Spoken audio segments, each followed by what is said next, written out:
శిలలు శిల్పాలై సుందరాకృతిని దాల్చుతాయి.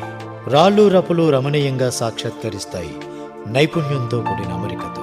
శిలలు దైవత్వాన్ని ఆపాదించుకుంటాయి మానవ చిత్తం చూపి ఆధ్యాత్మిక ప్రేమాభిమానాలతో. మానవ రూపం మహిమాన్వితమైన ఆధ్యాత్మికతను కలిగి ఉన్న సాటి మనిషి పట్ల ఎందుకో నిర్లిప్తత, ఎందుకో నిర్లక్ష్యం, ఎందుకో చిన్నచూపు, ఎందుకో తెలీదు కానీ మానవత్వం మానవీయతకు దూరంగా ఉంది. దురదృష్టం. ఈ దురదృష్టం మానవత్వంను మరిచిపోయిన నిర్లక్ష్యం వహించిన వారిదే తప్ప సమాజంది మాత్రం కాదు. సంకుచిత ఆలోచనలు కలిగిన ఎవరిదో తప్ప అందరిది కాదు. అభినందనీయమైనది ఈ సమాజం. సంపూర్ణ మానవత్వానికి ప్రతీక, ప్రతిబింబం ఈ సమాజం. మానవత్వంతో పరిమళించి పరవశించి నిత్య ప్రవాహంగా సాగే జలతరంగిని, అమృత హృదయని ఈ సమాజం. కొమ్మకు పూసిన శోభాయమాన పుష్పరాజాల, రమణీయ సలలిత లతా మాలికల గుబాలింపు వంటి అనేక సోదాహరణాలున్నాయి. ఎందుకు బడికి పోయే చిన్నారికి మార్గం లేదు. సహకరించని కాలతో అందరిలా పరుగున బస్సు అందుకునే ఛాన్సు లేదు. అలాగని ఆగి ఉండే బస్సు ఎక్కగలిగే అవకాశము లేదు. సహకరించని కాళ్ళు, ఆదుకునే అయిన వాళ్ళు లేని చిన్నారి ఆశగా చూసే చూపులు ఆ దారిన పోయే ఎవరినీ నిలువరించలేకపోయాయి. ఎందుకు నాకీ అభాగ్య జీవితం అనుకుంటున్నా. ఆ బాలిక అమృత హృదయం కలిగిన ఓ కరుణామయ దంపతుల దృష్టిలో పడింది. అందరిలాగే ఆ దంపతులు ఆ బాలికను చూస్తూ ముందర నుంచి దాటిపోలేదు. తనకు కాళ్ళుంటే చెంగు చెంగున ఎగురుతూ తూనీగల బస్సునందుకొని బడికి వెళ్లేదిగా అనుకున్నారా దంపతులు. మరి చిన్నారి ఎలా బడికి వెళ్ళగలదు అని ప్రశ్నించుకొని ఆ బాలిక నడిచి వెళ్ళలేకపోతేనే అలా వెళ్లే వాహనంలో బాలిక వెళ్ళగలదుగా అని భావించారు వారు. ఆ ఆలోచన మొదలవగానే మంచితన మూర్తి భవించిన ఆ దారిన వెళుతూ మార్గ మధ్యంలో వికలాంగురాలైన ఆ బాలికను వాహనంలో ఎక్కించుకొని బడి వద్ద విడిచేలా ఒప్పించగలిగారు. ఆ తరువాత మరో సౌజన్యమూర్తి సౌజన్యంతో వికలాంగులైన వారిని బడికి తోడ్కొని వెళ్లేందుకు ప్రత్యేక వాహనాన్ని ఏర్పాటు చేశారు ఆ దంపతులు. ఆ దంపతులు ఎవరో కాదు, శ్రీమతి అండ్ శ్రీ సత్య బాబు.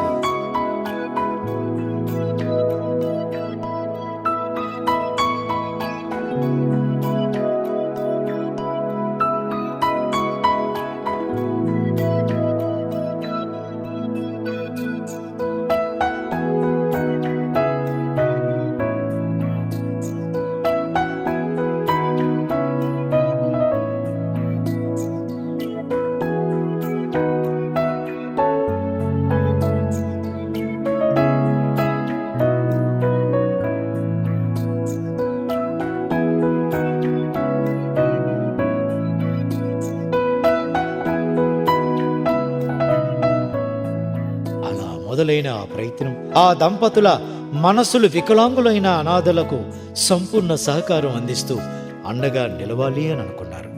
ఆ క్షణమే రూపుదిద్దుకుంది సంపూర్ణ ఫిజికల్ హ్యాండిక్యాప్డ్ వెల్ఫేర్ అసోసియేషన్.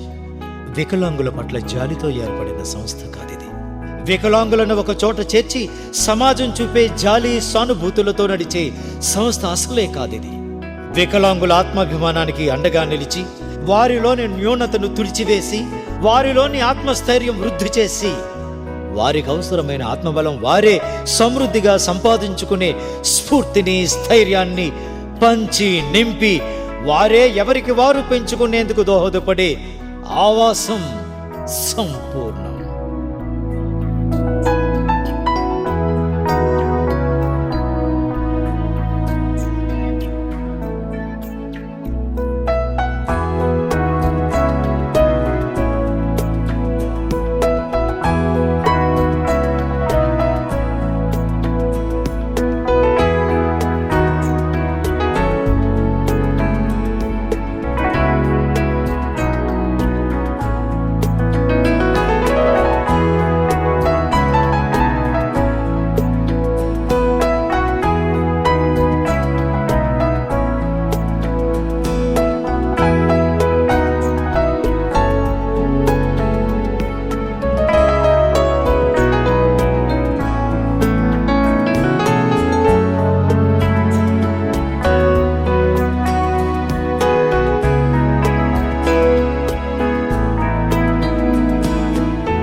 మాది కల్లేపల్లి రేగ విలేజ్ నుండి వచ్చాను.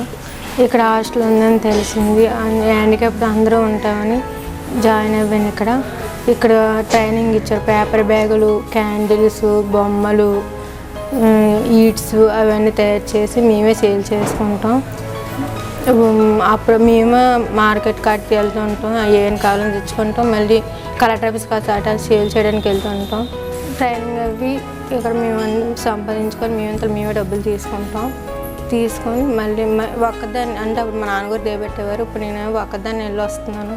కొంచెం ధైర్యంగా ఉంది. మా ఫ్రెండ్స్తో హ్యాపీగా ఉంటున్నాను. నా పేరు శనగం కృష్ణవేణి. మేము విజయనగరం నుంచి వచ్చామండి. విజయనగరం మరవాడ కొత్తవలస నుంచి వచ్చాము. మేము ఇక్కడ వర్క్ నేర్చుకుంటామండి. Paper bags, notebooks, candles. Madam వాళ్ళ ఇంటి దగ్గర పార్లర్ కూడా ఉందండి. అక్కడ మేము కూడా ఐటమ్స్ తయారు చేస్తాము.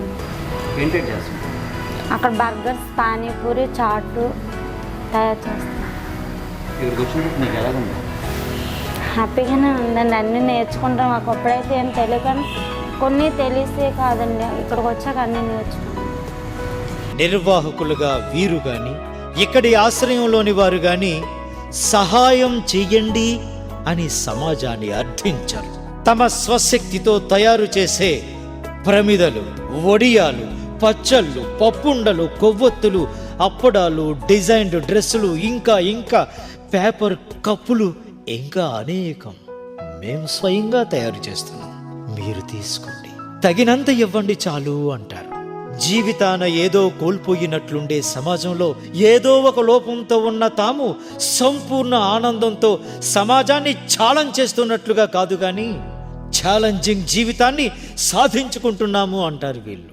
సహృదయులు సౌజన్యంతో ఇచ్చే సహకారం, అభిమానంతో చూపే ఆప్త వాక్యం, ఆర్థిక సహాయం, మానవత్వం చాటే ఆదరణ మాకు సంపూర్ణ ఆయుష్నిచ్చే సంజీవిని అంటున్నారు వీళ్ళంతా.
వీరి కళ్ళలోని ఆనందం, సంతోషం ఎప్పటికీ తమకు సంపూర్ణ ఆయుష్ అవుతుంది అని సంబరపడిపోతూ ఉంటారు ఈ సంస్థ వ్యవస్థాపకులు శ్రీమతి అండ్ శ్రీ సత్య బాబులు.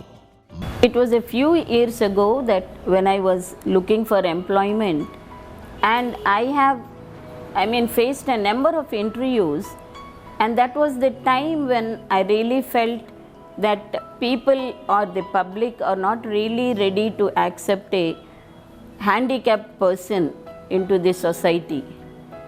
And at that time there were quite a number of silly, or I can say stupid questions which were asked at the time of the interview. And then it was that I thought, I being a postgraduate, if I am to face so much of problems to get a job, what should happen to the girls who are in the villages, who are hardly have any education facilities because are given only up to the 10th, then later on the girls are not given any facility to study. So what happens to those girls? When will they learn to live on their own legs? They cannot be a dependent on their family always. So that was the time in 1986 that I started this association, Physically Handicapped Welfare Association, and helped as many people as possible.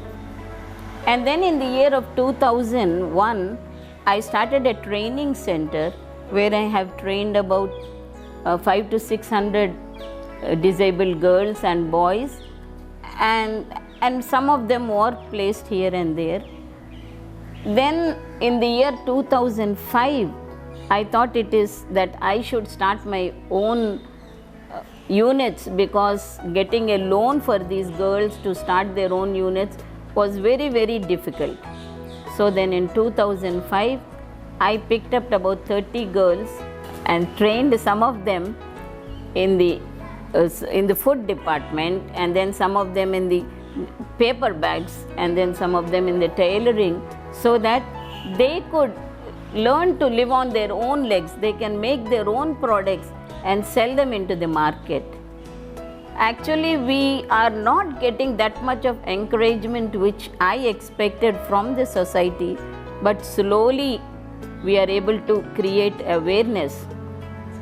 And funding part is really a very, very difficult, because if these girls have to stay in the hostel, we have to give them food to eat. To have a unit like this, we do need a lot of fund, which I found it very difficult in the beginning.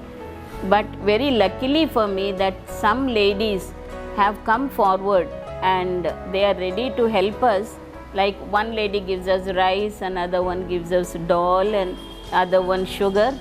Like that, the ladies have come forward, and we are able to maintain a hostel for these 30 girls. But what actually should is our products, which are in par with all the products in the market, if they are accepted and more number of ladies or people come forward and buy our product, then it will be a great encouragement to these girls, who will really believe what I've been telling them, that they can live on their own legs, they can be a very independent people. So then they can start their own industries, and they can give an opportunity to more number of disabled girls in the villages, and that way they can also spread the word that though we are disabled, there is nothing that we cannot do. We are unequal with each and everyone in the society. మానవత్వంకు మనుగడ ఉన్నంతకాలం సంపూర్ణ పూర్ణాయువుతో వర్ధిల్లుతుంది సంపూర్ణ physically handicapped welfare association. లోకాం సంస్థాం సుఖినో భవంతు.